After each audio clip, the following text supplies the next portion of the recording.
Hi, everyone. We will be going live in about 15 minutes with our voice amplified. I'm here backstage at ISTE Live.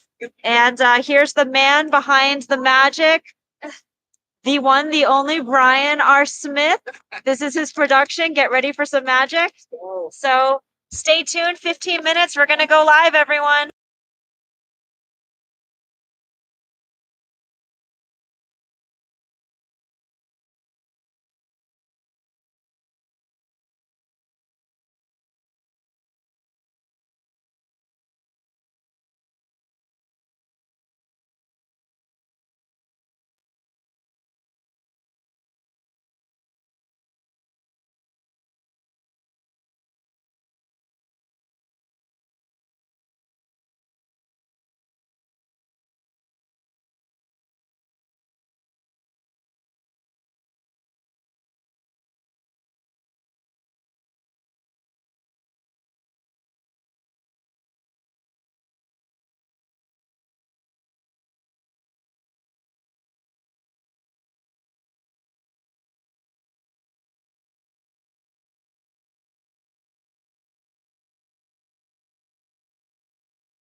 All right, just testing out the feed for those of you who are watching.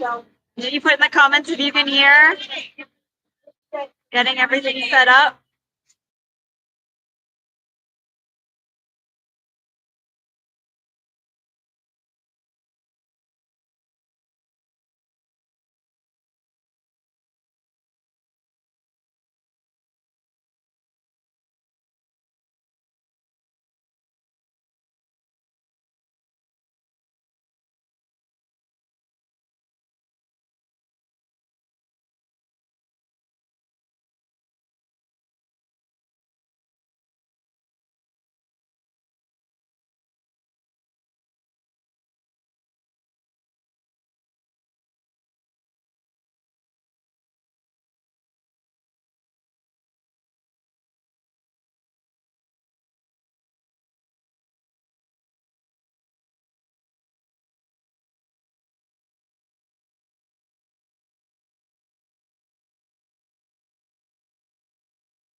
We're on the main stage.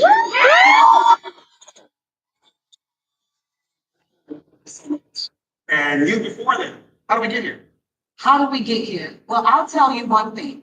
Attending ISTE for over 15 years, we've seen teeny weeny pockets of people of color. Now, too often, this is the scenario in spaces and places all around the country, maybe even the globe. Having a seat at the table or even in the room has been a scarcity. Well, in recent years, though, Tutu, I must tell you, we've seen some dynamic girl power on the main stages. Sorry, no offense, guys. Just this morning, today, Dr. Sosan Jammeh. In 2019, Cheyenne Batista. In 2018, Patricia Brown. Jenny McGarrett. In 2016, Sarah Thomas. And just like our stories, and history boasts of change makers that kicked doors in and paved the way, the Ruby Bridges and the Claudette Colvins, before the Rosa Parks had a seat on the bus, there was Refrans there. Who used her voice to break through barriers in 2015 to pave the way so that we could be on a stage like this today. The work is never easy, right? And can we do this work alone? No. Jenny McGarrett and several other educators, they knew how to galvanize human resources in a collective way to create our Voice Alliance. This academy has approximately 100 alum that is committed to telling our stories. We've always told our stories amongst ourselves, in safe spaces, seated at the feet of our ancestors so that we can learn more. But how dope would it be for others to make room for us to tell our stories? Even better, what if those others became allies or used their platforms and resources to be co-conspirators within the pages of our story? That's the work there. That's the work. So today, 8 of our OVA alum are pioneering the way to make history with this collaboration for our first speaker series. Now, it's just a mini version of it.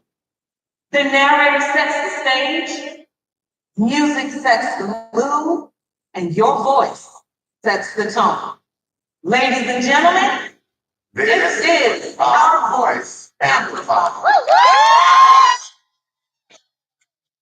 Louder than discover the next. Let them know we're proud of them. This is the universe. We got the power now. Our Voice Alliance. This is how it's going down. Now, wait a second. Was a funny mistake. The moon, about the power getting and voice that's the tone. Then you know I gotta say it. Far from being good, but from close to being greater. Discover the next. It's the danger. Voice of amplify. Like stop. You can make them leadership shaker, power and educators while on our path with them.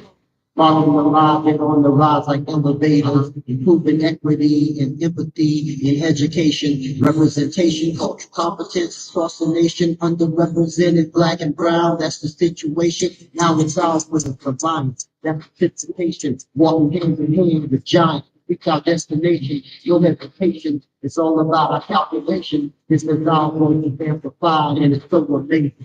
Our voice unsung, voices loud. Government, let them know we're proud.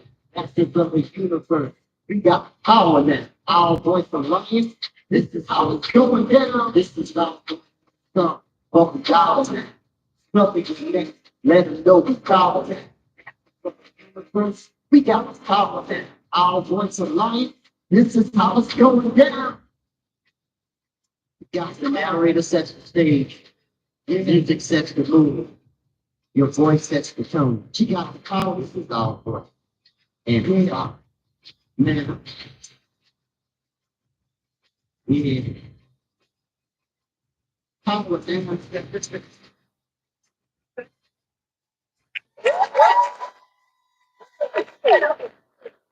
But the tool, it's about to go down. Let's do it. Let's get into it. So coming to the stage, live out loud and unapologetically. Big ideas that make big impact. Room for one versus a table for many. It cannot run out.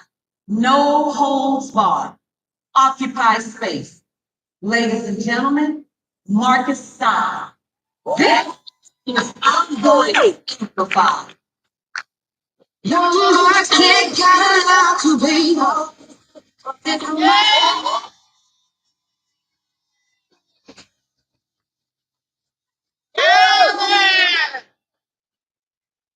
Hi, everyone. Hi. I would get you to say, I am having the time of my life. I mean, look at me. Yes. And I have the job of my life. You see, I am the head of global teacher success at one of your favorite edtech Candy. I get to support over 40,000, 40 billion users around the world. And I'm in a place where I'm loved, nurtured, respected, honored. And I get this question a lot from my teacher friends. I get the job. You look happy. You be smile. Like, how many courses do I need to take to get a job like that? Where do I look for applications for a job like that? How did you get to this place? And honestly, the journey has been hard. I am a Black queer man from the South. It is an uphill battle in everything I try to do in this world, but I keep my mindset focused on one thing, and that's living with abundance as opposed to living with a scarcity mindset. I'll explain to you what I mean. So about my fourth or fifth year in the classroom, I felt myself consuming a lot of time. Smart boards and clickers, don't forget clickers. And I decided I wanted to be on the other side, demanding better quality stuff, demanding that these companies listen to actual teachers about what we want. And so I got a gig. I went click. And it was going really well for a year. And the one-to-one movement started to roll out. So I thought in my head, I'm going to talk to my boss because I have some really innovative ideas about one-to-one. I have some ideas about what teachers and students could be doing. And I think it's time for me to claim a seat at the leadership table. So that Friday, I went out for margaritas with my work BFF. And I said, girl, let me tell you what I'm about to do. Next week, I'm going to a boss. I'm going to be like, listen, I really think I would need one-on-one innovation. And my work BFF looked at me and said, well, it's not your turn because like, I've been here longer than you. Like, if anybody's going to get a breaks or promotion with me, and besides, Marcus, I don't have to do what you do. Schmoozing and being overly friendly. Like, I'm going to get my raise because I'm being here. I said it to Margarita, and I laughed. The following day, I spoke with a different friend who I didn't work with. And I explained to her about predicaments. And she said to me, Marcus, are you surprised? I said, oh, yeah, that's my friend. And she said, Marcus, as educators, we are conditioned to live in a scarcity mindset. Why do you think schools only have one or two principals? Why do you think curriculum departments have one leader? Technology departments have one person at the top. So that when we crave a seat at the table, we are conditioned to wait in line. We are conditioned to wait for some beautiful job posting to show up on the internet for us to magically apply for. So that week following, I did not go in angry. In fact, I went straight to my boss and I said, I think you should promote this post because there's room for everyone. So the next time you think to yourself, I want to occupy space. I want to sit at a table with only 4 chairs. Why are you waiting for somebody to get up? You can say right on the side. It occupies space that you deserve. So to wrap this up, friends, how did I get to this position as the head of teacher success? having an office all the way in Auckland, New Zealand. I called the CEO and I said, I think there's a space I want to occupy in your company. And his response was, well, we've never had a position like that. But I think it's a really good idea. So when you want the space that you want to occupy, take it because you deserve it. Thank you, friends.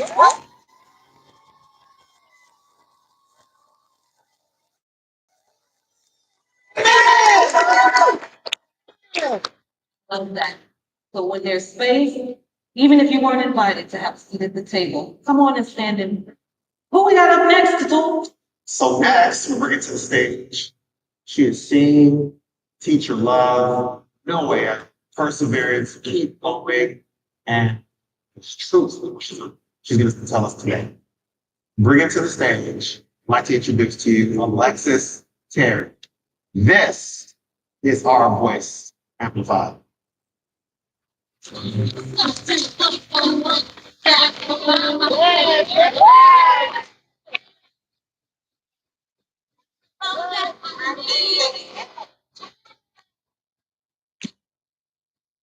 What's up? What's up, Kisty? My name is Alexis M. Terry, and I am a wife, a mom, an educator in the wellness coach, and I help educators show up in classrooms as their real selves using my real love framework. And I am so excited to be here with you today at ISTE Live to talk about the transformative power that educators possess when we show up in classrooms as our real selves. But before I tell you about my real love framework, let me tell you a little bit about me. So, I was born and raised in South Central Los Angeles. Like the great rapper Kendrick Lamar, I was a good kid from a bad city. So, here's the deal. In the early 1980s, an epidemic hit the streets of South Central Los Angeles. This global health crisis would be known as the crack epidemic. I was a victim of the crack epidemic, and so were my mother. All victims of the crack epidemic. I was what researchers would say would be a child who was going to be troubled for life, or what my preschool teacher referred to me as a little zombie who walked in the classroom she was initially disgusted to be around. But if you want to get more specific, I was what my brother and sister often referred to, or what the media referred to as a crack baby.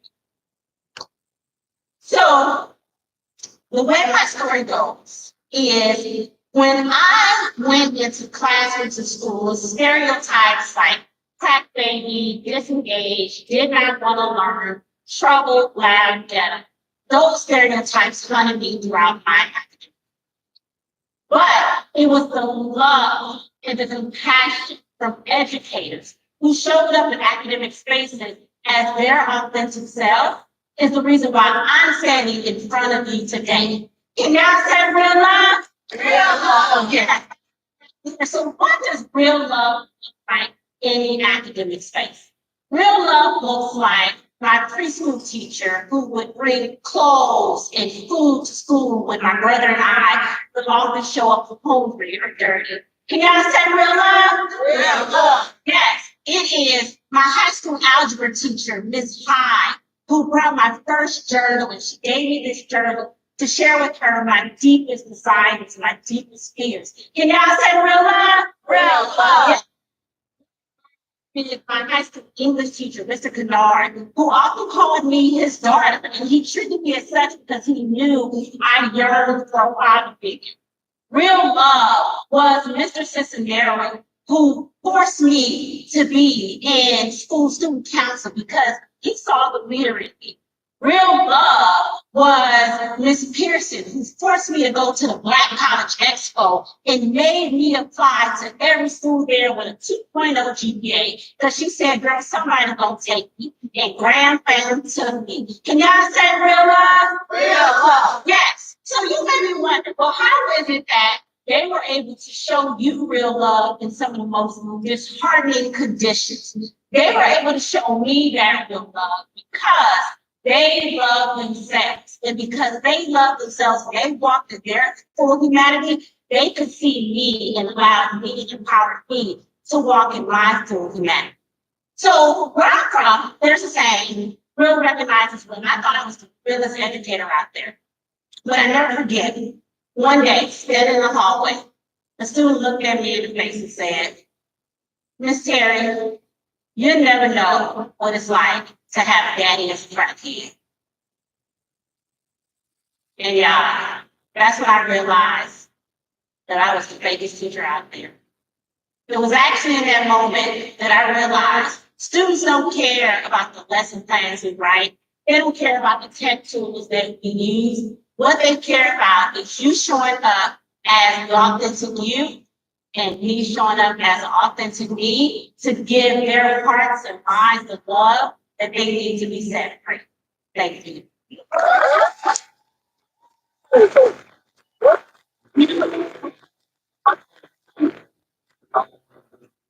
I don't believe in the students. Who's up next? Well, we have an immigrant, distant from a native land, looking for newly formed relationships, new world, new culture, heartfelt connections, challenging stereotypes, feminine energy, shared humanity. Ladies and gentlemen, Miss Natalia Lemoyne Hernandez.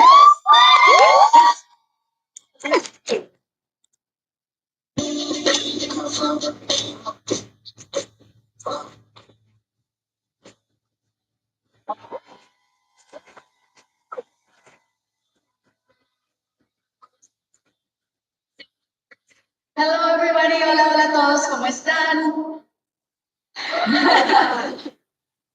I'm thrilled to be here. Thank you for coming here and joining me today and joining this awesome series of speakers. I stand here in front of you as an immigrant of Colombia who embarked on a journey to come to work to the United States as an ESL teacher. It was a new world, a new culture, and an entirely different work environment that I had never experienced in my life. Little did I know that I was soon will be face to face with this ugly beast. And I really can only call it that because it really shook me to my core. As the days came and went, I noticed a stark difference in the way that my assistant principal, my direct supervisor, was treating me. She seemed distant. She really never had time for me or my ideas. And she often responded to my comments with dismissive or neglectful remarks. Am I not smart? ¿Qué pasa? I couldn't believe what was happening. And I was at my wit's end, really. These interactions left me feeling inadequate. And I started questioning my ability as an educator. I was falling into a big depression. I was going through a lot of emotions in my heart and in my head. And I was falling into this big depression, facing that ugly beast of feeling displaced, feeling like I don't belong, feeling like I was unappreciated. I was questioning why I came to this country, why I left my home and my family. I was really at my wit's end. But then I realized that there was amongst all of those differences that I had with her, there was one thing that we had in common, and that was our shared humanity.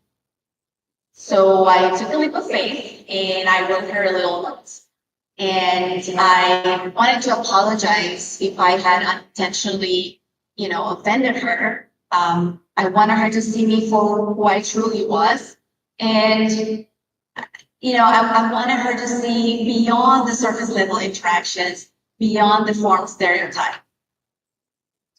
To my surprise, she came into my classroom, knocked on the door, and offered an apology.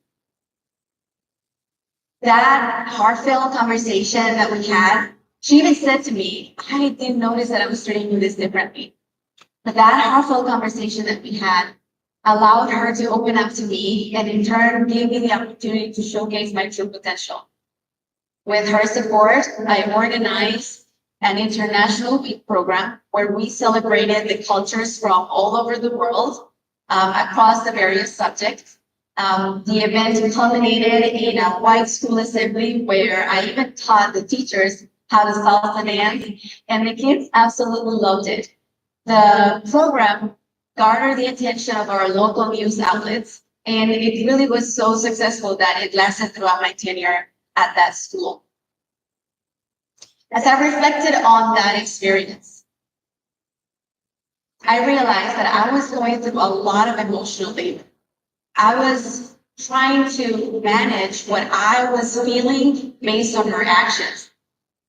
And as I reflected, I thought of a few whys. Why was I the one that noticed that something wasn't right? Why was I the one that took the first step? Why couldn't she see the effects of her actions on my well-being? Why was I going through all this emotional labor? And then it dawned on me. All that emotional work is really invisible. It's inside of me.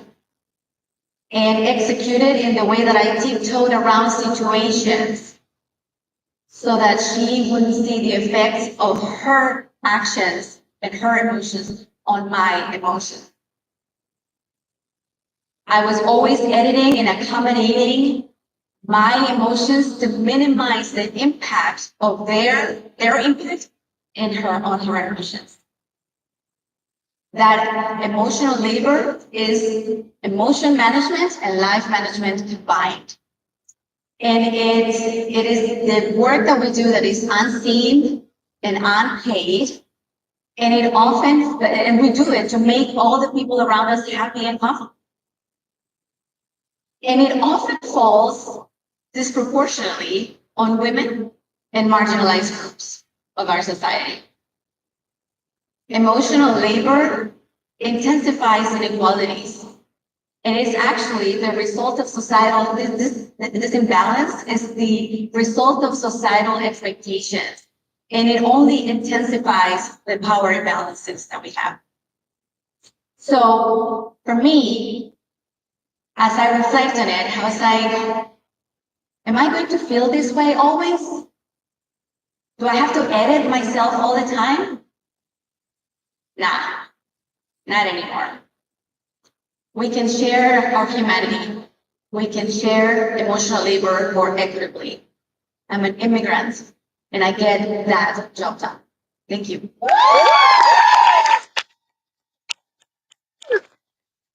Emotional labor is intense. And sometimes you have to step back and give birth to some of these, but the end product sometimes turns out as beautifully as Natalia mentioned here. Well, Tatu, I don't know about you, but who's up next? Who's up next? Our next speaker is all about numbers, overcoming adversity, power in sevens and eights, coming full circle, closure, and new beginnings. Ladies and gentlemen, I'd like to introduce Vegan Drake. Let's begin now.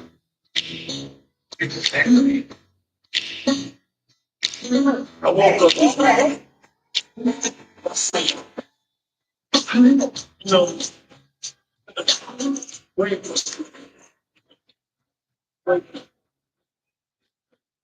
A good day.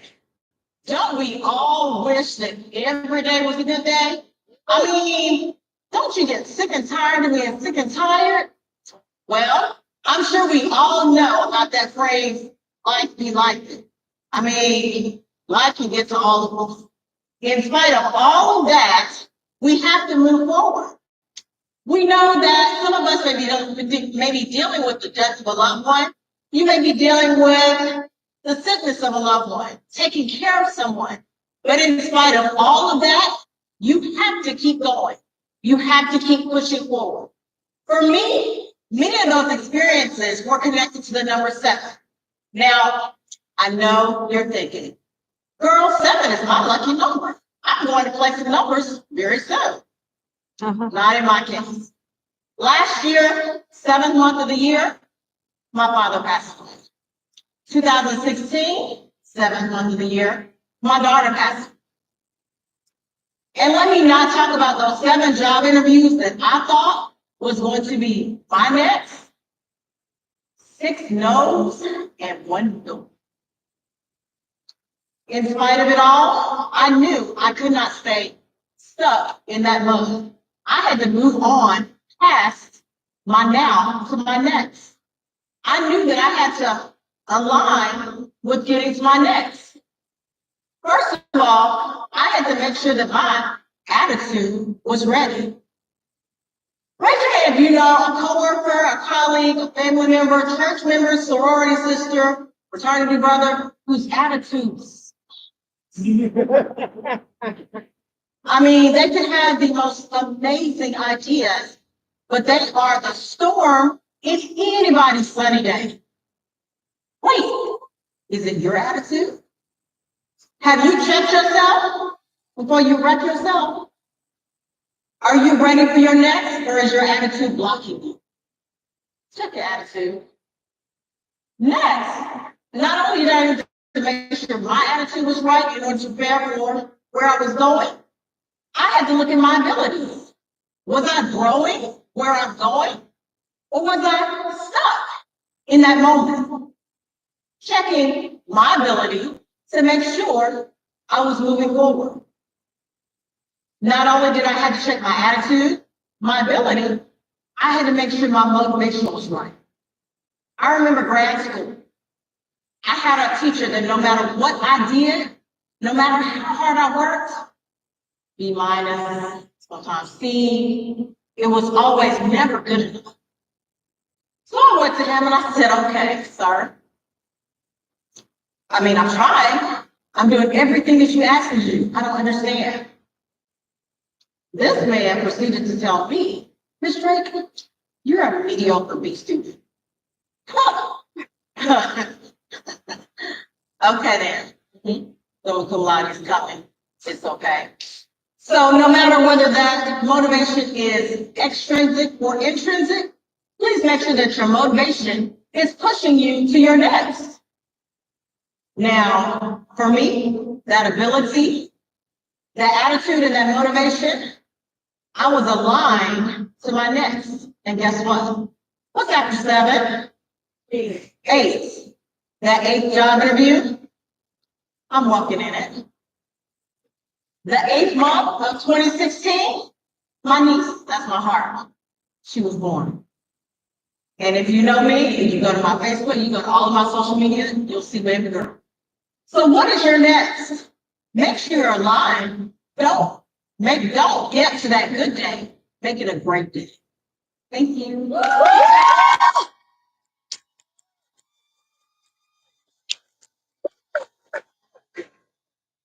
What is gonna be our game? How do we bounce back?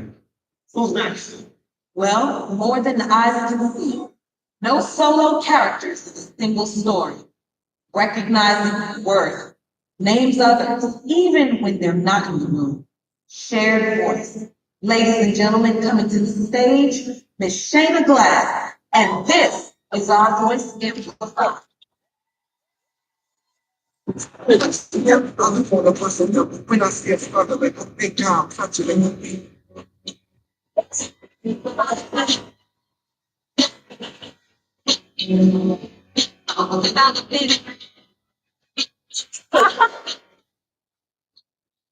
Hey y'all, all the way from Texas. I am Shayna Glass, and I am the Director of Education for the Computer Science Teachers Association. I'm here to share some of my experiences with you, and I'm going to start by telling you for the last couple of years, I got a chance to work with computer science educators from all over the country, some of them with accessibility needs, and they have challenged me to push for change, not just personally, but also within our organization. And that has led me to create some accessibility norms. And a couple of CSTA Equity Fellows, both Gina Fugate, who is legally blind, and Beth Kimball, who is deaf. They have helped us to fold these accessibility norms that I'm going to share with you. I am an African American woman, standing here with big curly hair, wearing glasses, My complexion has been described as common. I am wearing a red jacket, jeans, and a black in action t-shirt. My pronouns are she, her. So, when I was asked to come here and stand on this stage and share my voice, I was taken back, way back, to 2015. In this city, in this space, in this room, where Franz Davis graced the stage. Thing is, she brought me with her. She named me in her journey. And I asked her, and I was concerned. Why me? And it didn't hit me till now why she included me in her story. Because you can't tell your story without the people. So even though I stand here by myself, I am completely surrounded by my community. Community of teachers like Tanya Coates and Julie York and Delmar Wilson, because they have been collectively gathering voices and amplifying stories of CS champions for our One Voice of CS podcast. Leaders like Dr. Akila Willery, and Dr. Nikki Washington, both of whom have pushed me and nudged and uplifted, empowered me to be in the spaces I never thought I would ever be. That's one. And two, to bring me into spaces that I can lead. That was unusual for me. My daughter, Chloe Michelle, she is my best teacher on the planet. She is the best teacher I've ever had in my life. Why? Because she challenges me every day to rewrite my story, revise it, edit it, yell it sometimes, but I wouldn't change it because I'm also helping her to write her. My mom, my grandmother, my great-grandmother, and my great-great-grandmother, y'all, Alice Holmes. Why? Because she's seen me come into this world, and from every day until her last breath, she prayed. She got on her knees and she sent the love so that I could stand here to tell my story. So it's not just about the ripple that I make. It's about the collective and the waves that we create. And I want to thank all of you because now each of you are a part of my story. But my question is, who's going to be a part of yours? Thank you.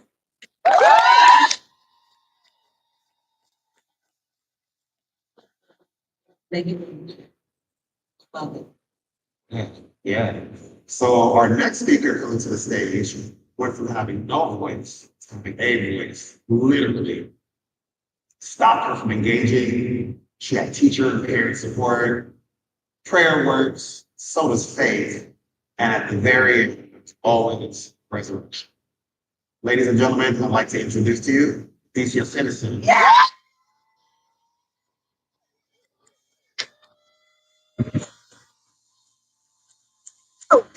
Who's on the screen?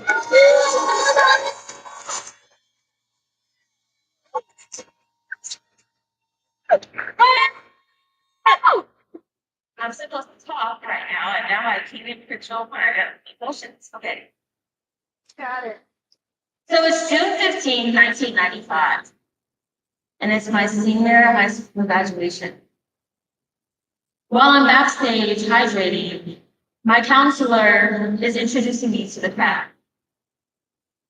As I approach the podium, I am consumed with nervousness.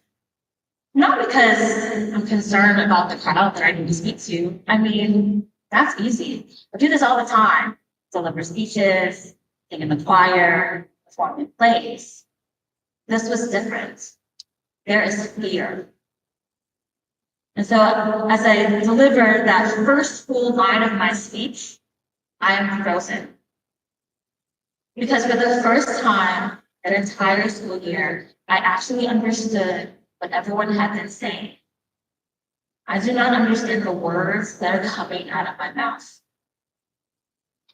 Now, since that time, I've learned from the National Institute on Deafness and other communication disorders that at least 1 in 12 US kids between the ages of 3 and 17 experience some type of disorder with speaking, voice, and language. And at that time, as a senior, 17-year-old, my life felt like it was unraveling. Because every day I was hit with questions like, what are you saying? Do you have something in your mouth? What's wrong with you? And I'm thinking, what's wrong with you? Because I sound perfectly fine. Decisions were being made for me on my behalf. Got taken out of track, told not to run cross country, had to step down from student government, couldn't teach Sunday school anymore. And yet I'm standing there like, what's going on? I was in the hospital every single day, meeting a new specialist, a new nurse, trying some new medication to see if it would finally work. And nothing was happening, at least not for me. So I secluded, did nothing. And it took May 1995 me to finally meet a specialist. Now he had the solution, okay? He said that there was going to be a surgery where they were going to take, skin from somewhere on my body and then place it in my mouth to block the amount of air that was coming out. And this should work. Okay. Then he had another solution. He then asked me, do you believe in God? Now, this is a man of science. This is a man who believes in medicine. What are you doing asking me about my faith? But I answered, absolutely. And so what he told me was, go home. I want you to pray about it. And then I want you to come back and give me your decision. He was empowering me to make decisions. Now, this whole year, decisions are being made for me. And here's someone that's saying, you have that power. It is up to you and God.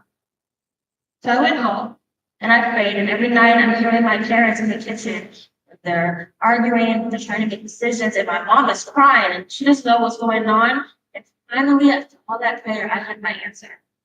I went to them and I said, we're done. No medication, no surgery. Everything is going to be fine.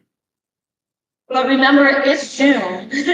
And I don't understand what I'm saying. And so I'm standing there on that stage and I'm thinking in my head, what did I do? Did I make the wrong decision? What's going on, God? We had a deal. And as I'm crying uncontrollably, I finally feel heat and oppression. And I look to the right, it's my dad. So as I'm like crying into his suit, he delivers my speech for me. So you're probably wondering, okay, so what's the end of the story? Well, I'm here. I'm on this stage. You understand the words that are coming out of my mouth. Years impacting students and teachers. That's right. I do all these things with my voice because I was charged and I was restored to do this thing as I was about to my God. Yeah.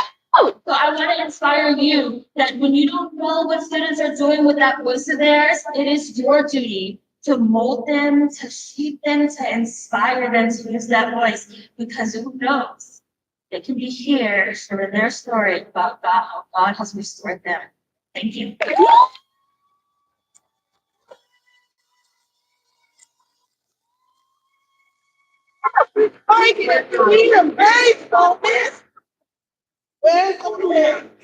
Ooh, that was heavy.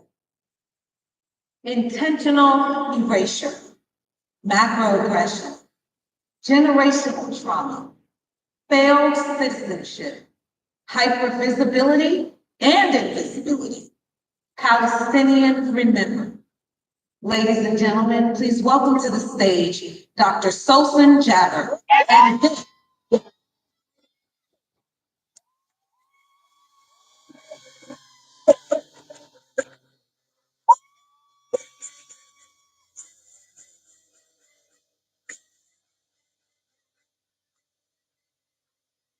So my song started a little late, but the lyrics of the song are, I will write the name of home on the sun that doesn't set.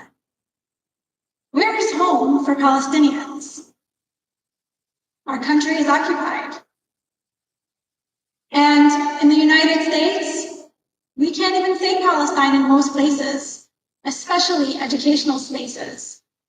Angela Davis writes in her book, From Ferguson to Palestine, that even in the most progressive equity spaces, people are progressive except for Palestine. Advocating for Palestine has gotten me in a lot of trouble in a lot of different ways.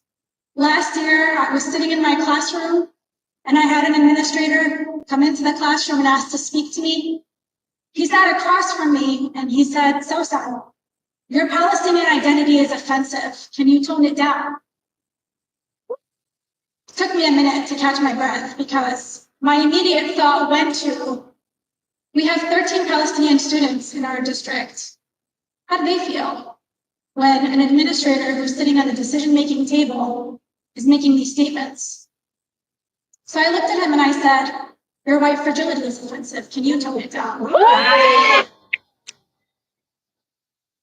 I lost my classroom. I was assigned a whole new schedule after working there for 3 years.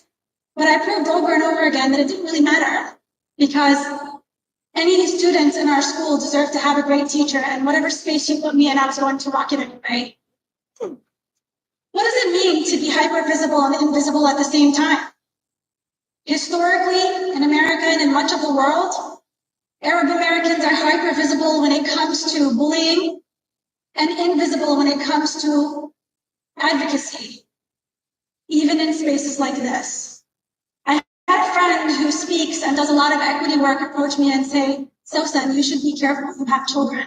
Stop advocating. And I said, it's that fear that silences all of us. I'm tired of being afraid. I will wear Palestine in my tadris everywhere I go, every time I present. And for the rest of that school year, every time I went to school, I made sure Palestine was on my t-shirt, it was on my hat, it was in my room, on my walls, it was everywhere. I will not put myself back in a box, ever. I will be unapologetically Palestinian. And I don't know what it is that makes Palestine and the Palestinian story such a red line for so many of us here in America, that it sends shivers down people's back every time we say it.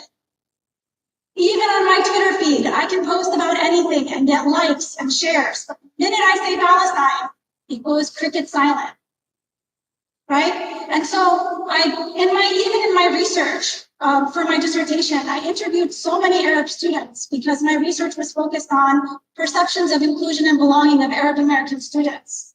And I find that the Palestinian students are the ones that struggle the most because of the sentiment, the anti-Palestinian sentiment here in America. We need to do better. We need to do better by Arab students. We need to do better by Palestinian students. And just because we're not recognized on the census and we do have to check that white box, doesn't mean that we don't deserve space in conversations when we're talking about advocacy in our spaces. It doesn't mean that when we're thinking about curriculum, we don't deserve to have that accurate mirror, because representation matters. And not just representation, but accurate representation. Include your Palestinian community in that conversation, because a lot of what's out there is not an accurate representation. It's that single story that's replicating and creating a culture of fear around what it means to be Palestinian. I am a daughter of Palestine, and I will always introduce myself that way. My Palestinian identity is as strong as my American identity. But I cannot write the name of home on the sun that doesn't set, because I don't know where home is. Even in school spaces, I have not been able to find a home as a Palestinian. And it wasn't until my doctorate that I was able to unapologetically claim Palestine in professional spaces. And I always say I committed professional suicide by doing so in many ways. But I'm not sad, because I decided that if the gatekeepers weren't going to let me in because I was Palestinian, I was going to carve my own path. And here I am. So again, call to action, always, right? If you have a position of power, which every single person in this space does, Look at who's not being represented and who's not sitting at the table. And it's not a list of people. We are invisible. Thank you very much.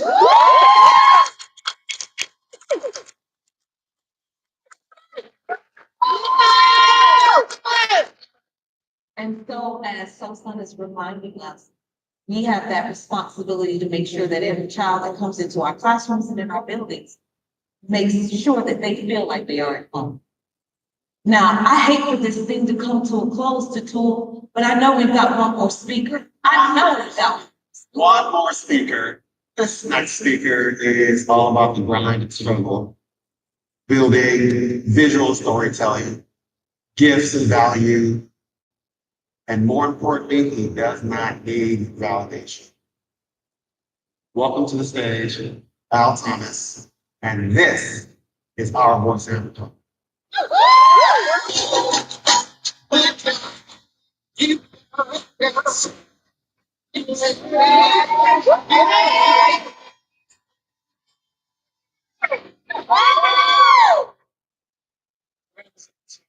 And I am an educator and visual storyteller. It is one of the things that if you know anything about me, it is something, these are the ways that I define my story, my journey. If you've ever been around me, you know that I'm always looking to be able to capture and share stories of all the individuals that I interact with on a daily basis. It is something that has been ingrained in me from a very young age, the importance of story. And one of the things that I have identified in myself is this amazing ability when it comes to creativity, is that it gives me a unique perspective of being able to see all of the things that oftentimes people walk by, they ignore, and I'm able to see the beautiful stories, the chaos in a story, and to be able to capture that and tell that story. But as I was getting to the point of preparing for this, I found myself wondering, am I telling my story? You see, one of the things I've noticed is that as I've gone through this world, and I've oftentimes been put in situations where I've had to adjust myself, be a little bit different, don't say things a certain way, don't speak too loud, don't stand too close, because your size and presence may give off something different. All of these things that I've had to navigate and learn how to maneuver around, I've come to this place of realizing that I am oftentimes being put into a box and trying and being told to fit into a mold that doesn't fit me.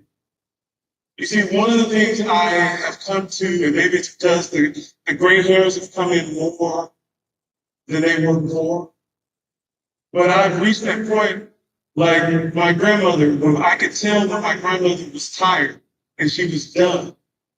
And I think that that is where I've become to be able to rest in, is that I am at that place where I am not willing to navigate those spaces and reduce myself for others to feel comfortable. And one of the things that I am going to,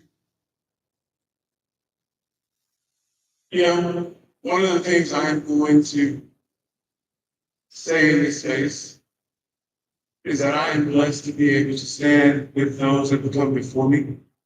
Because every voice that you've heard today, and every voice that is in this audience that has been part of this group, it is something that is uniquely amazing about every one of their stories. That these individuals refuse to put themselves in a box and limit who they are just so others can be comfortable.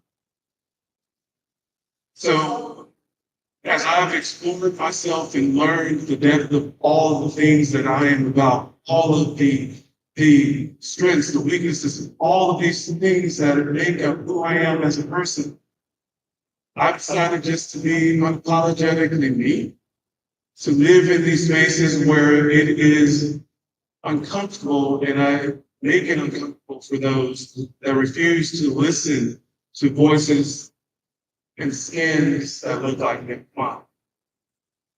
So one of the things I want to tell you is that this is a space that we're creating. This is a space that you are creating, and I'm looking to drive the conversations to be able to create more spaces when your students, those that you have influence on, are able to be given the opportunity to step into any situation, regardless of what their background is, regardless of who they are as a person, but that they have an opportunity to step into those spaces and make those spaces their own. This is our voice amplified. Thank you.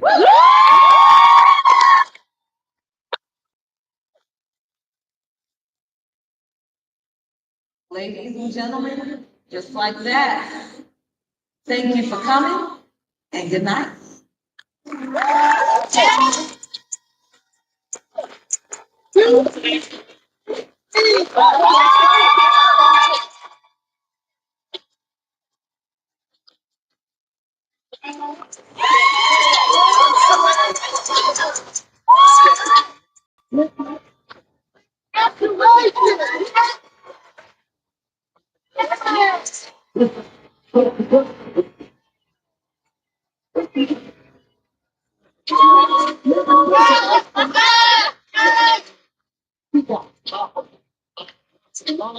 This is how it's going down. The power. It's getting it.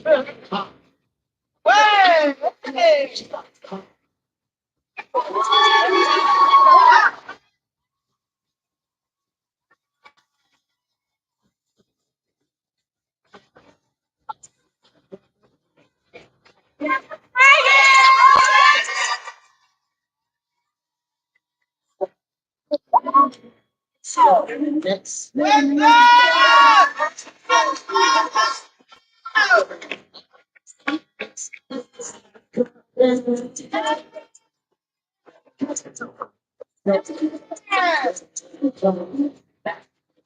First, we got power.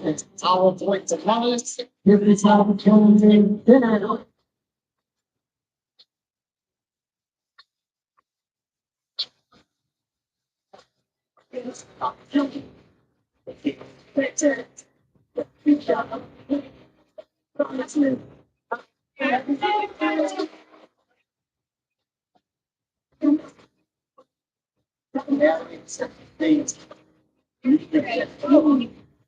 The voice that's the tone.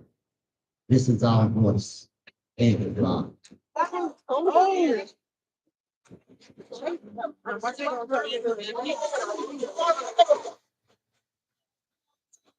Hi, thanks for joining.